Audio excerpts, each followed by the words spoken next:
Hello ladies and gentlemen, and welcome back to my channel for another Bandai Tamashii Nations S.H.Figuarts unboxing and review video.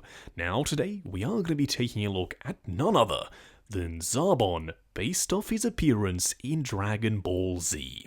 Now we've reviewed First Form Frieza, Dodoria and the Ginyu Force, but the final piece of the puzzle was Zarbon.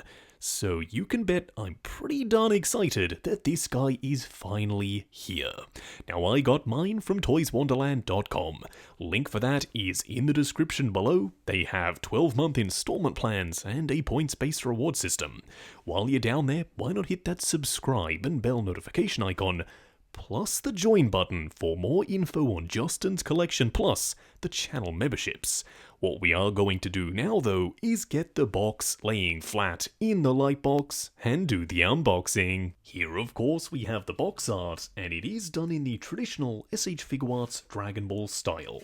A big open window showcasing the figure himself front and center, an image of him on the side of the box, plus a couple of silhouetted images that do wrap their way around. On the back of the box, a bunch of product shots, and one that has immediately caught my eye. Dodoria, Frieza and Zarbon fully assembled and standing together. Don't worry, we will be doing a bunch of comparisons throughout the course of the video. Now as for Zarbon himself, as I said in the intro, yeah, I've been pretty darn excited to get this guy in hand. Now I know he's not everyone's favourite character, but at the very least, he's going to stand out in the display thanks to his suitably vibrant colour palette.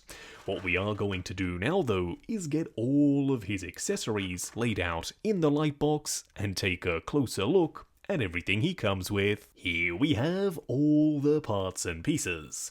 Now unfortunately, I do have to say it, two things are missing. Number one, a display base, and number two, some blast effects. At the very least though, we do get one of the newer, more swirly metallic style Namekian Dragon Balls. It's slightly larger, and this time we are getting the 2-star ball. Now before we discuss the various faceplate options, we do have to talk about the standard, just the neutral expression one, and the head sculpt itself. Now the print for the eyes is crisp and clean. I really like the way it looks. That is 100% Zarbon. You do have the jewelry up the top of his forehead and his earrings. They are nicely picked out in a very bright silver finish. You do also have a wash down in the crevices for his hair, which I personally really wasn't expecting, but yeah, it looks really good. Now you do also have two different options for his ponytail. One that's straight up and down, or one that's slightly more dynamic that drapes over his shoulder. Don't worry, we will be checking out both of them on the body a little bit later on. You do also get an interchangeable fringe piece. It is virtually the exact same, except the cutout for where the ear is supposed to be is a little bit more squared off. And I'm pretty sure you can see where that's going. That's of course for his scouter. The remaining faceplates range from unamused on the left to much angrier with gritted teeth in the middle, and then all-out rage mode on the right with a wide open mouth. Now the mouth itself doesn't have a ton of depth to it, but it is nicely painted. One thing that I don't love though is the very thick blue line work under his eyes. I know what they were going for, but this comes across just a little bit too heavy-handed. Compared to this faceplate, it looks far better. You can also see that the tassel on his forehead is off to the side, as either he is being blasted, or unfortunately, someone else is. Now you can remove the ear on every single faceplate and pop in the scouter. In my mind, this is absolutely the best way of doing it. It means you can use the scouter, as I said, with any of the faceplates. It pegs in nice and securely, it's translucent blue up the front, so yes, you can see his eye beneath it, and the paint applications for something so small are very nicely applied. Lastly, you do get an array of hands, but not quite a full one. What do I mean by saying that? Well, unfortunately, you only get a blast hand for the right side. At the very least, they are cast in that sort of greenish blue plastic, so it perfectly matches the skin tone, and then he has the back section of his little gauntlet wrap piece on the outside of his hand. So when you peg this in, hopefully it will look nice and seamless. What we are going to do now, though, is get Zarbon himself out here and take a closer look. Here we have him standing straight up and down in the light box, no crazy poses or accessories or anything like that. And so far, yeah, I'm one happy collector. The sculpt is crisp and clean, the paint applications, as few as there are nicely applied, the proportions are on point with the big broad shoulders coming down to this V taper at the waist. The only complaint I have, so far at least, is the cape. It's this big, solid hunk of plastic. Now, for me, I would have loved to have seen them go with fabric. I know that could have been a recipe for disaster, but seeing as Mafex does fabric capes so well, I would have thought that Bandai would have been experimenting here also.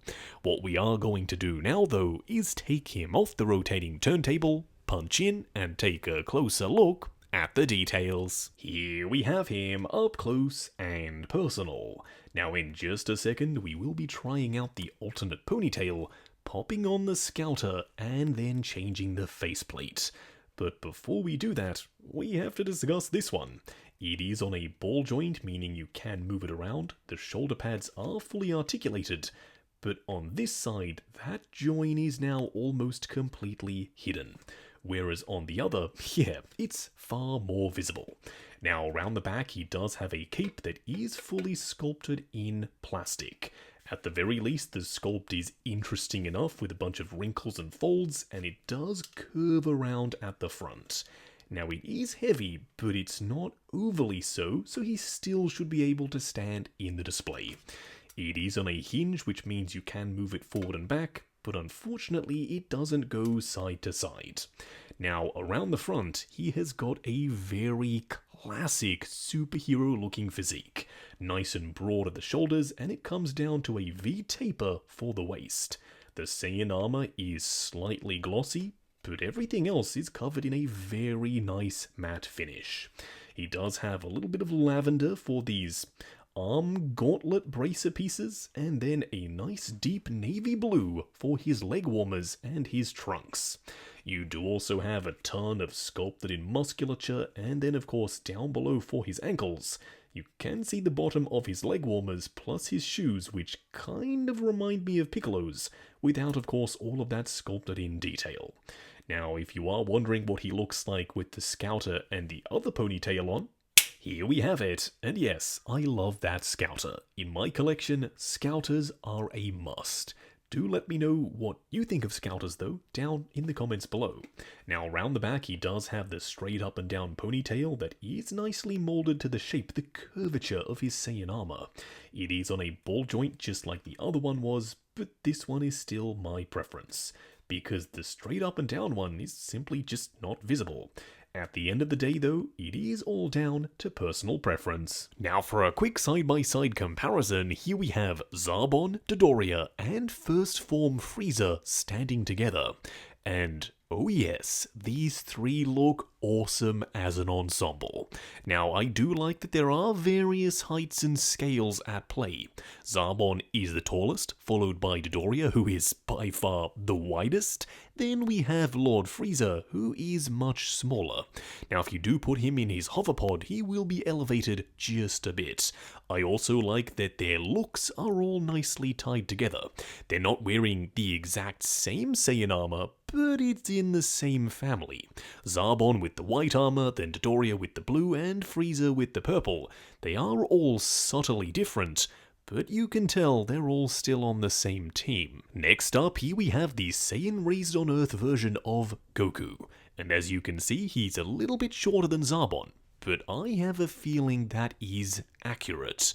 Granted, it has been a while since I sat down and watched the Namek saga of Dragon Ball Z, but at the same time, in my mind's eye, if I pictured these two standing together, then yeah, Zarbon is the taller of the two.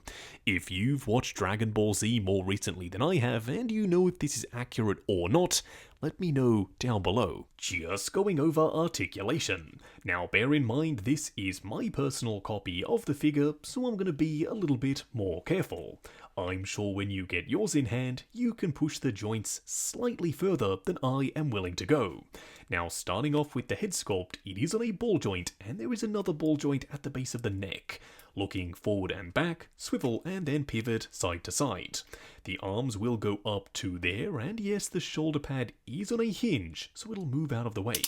Going forward and back on a very stiff and squeaky joint, but for some reason the other side is just fine.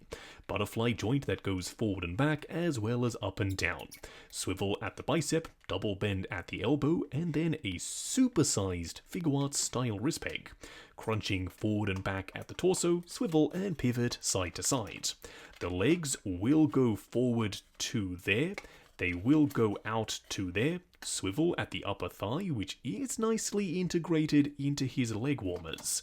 Double bend at the knee that does go the full way, hinge and swivel down here for the ankle, plus of course, toe articulation. Just wrapping up on the Bandai Tamashii Nation's Zarbon from Dragon Ball Z. Now going into this, I was extremely excited. I've got Dodoria, I've got First Form Frieza and the Ginyu Force. This guy was the final piece of the puzzle. Now at the end of the review, can I say that he was worth the hype? For me personally, yeah, he was. But in saying that, you do have to know what to expect going in. Number one, there aren't many paint applications here. There is no shading, there's no detail in the muscle work, it's all molded in the colored plastic that it's supposed to be. While that makes for a very clean aesthetic, I know a lot of you do like some shading, and I'm partial to it as well. Number two, the cape is a solid hunk of plastic.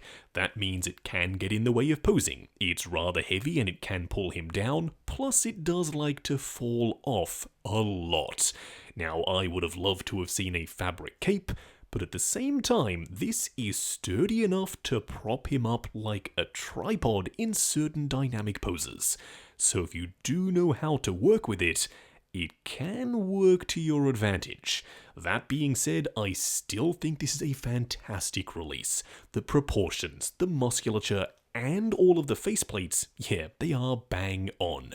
Icing on the cake would have been a couple of effect pieces plus a display base, but you do get an array of hands and a Dragon Ball, which is kind of what we've come to expect from modern Figuarts. Now, I got mine from toyswonderland.com. Link for that is in the description below. They have 12-month installment plans and a points-based reward system.